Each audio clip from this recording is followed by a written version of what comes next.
Hello, Una from Oz here. Back to working with the Graphic 45 bird watching collection. Just love this collection. It's so bright and colourful and the birds are so pretty. So this is one of the pages. They're scrapbooking papers. I've actually cut a few elements out from some of the pages to use. So here's my image. I've actually cut it in two. I've put it on a napkin background that I did quite a while ago. It was just a napkin that I separated the layers out and glued it down. It's been in this little book for quite a while.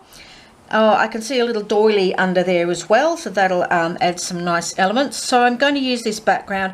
I think the colours go quite nice with the thing, the colours in the image. I cut the image in half because it being a scrapbooking paper, I didn't think it was going to fold nicely into the crease. I've got a little vellum sticker. I've got another piece of Graphic 45 here. I've got some home printed birdie elements.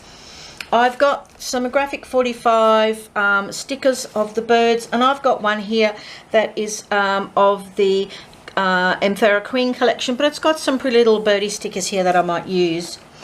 I'm also going to use a little pink worn lipstick Distress Oxide to go around the not to go around the edge. I've got some paper flowers here from the Kazaz range. There's a link below.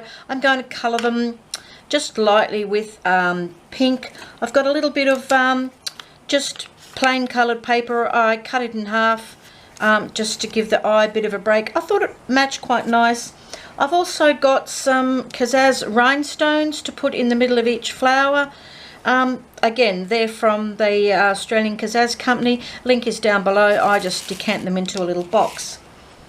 And I'm going to use a little Distress Oxide vintage photo just to go around the edge to frame.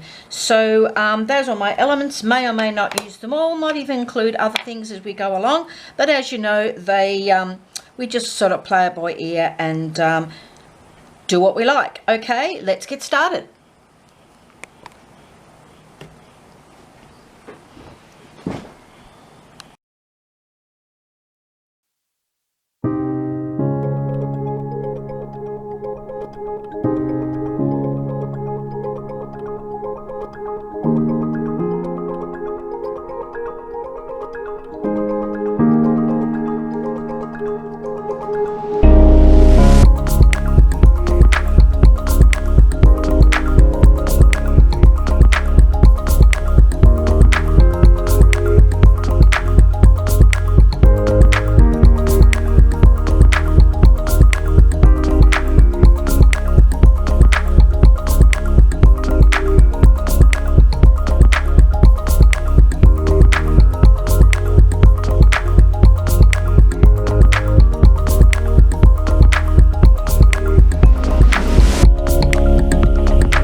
you.